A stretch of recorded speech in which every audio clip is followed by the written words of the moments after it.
তিন ভাই বোনের মারামারি খেলাধুলা হচ্ছে আর কি। তোর তোর তোর মাইতে মাইতে মাইতে লুকাইতেছে। অ্যাকশন, মারামারি দেখি তোমাদের।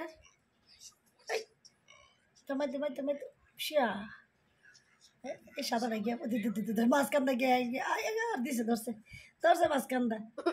বেচারা বেচারা মারামারি করতেছে। দাও মাইতো মাইতো মাইতো মাইতো টুনটুনি মাইতো মাইত দাও তো একটা। কালু সাদাটাকে মাইত দাও, যে পালাইছে পালাইছে, পট করে আসে মারামারি করবো। আসো আসো আসো, সবার নিচে পালাইছে দেখি, বের হয়ে আসো। সাদাই সাদামণি বের হয়ে আসো। বেশি দিয়েছে মায়ের আরেকটা বাড়াইব, দরজা খুলতে চেষ্টা, সে দরজা খুলবে, কি চেষ্টা চলছে দেখেন, কিভাবে দরজা খোলার চেষ্টা করতেছে, চিন্তা করছেন?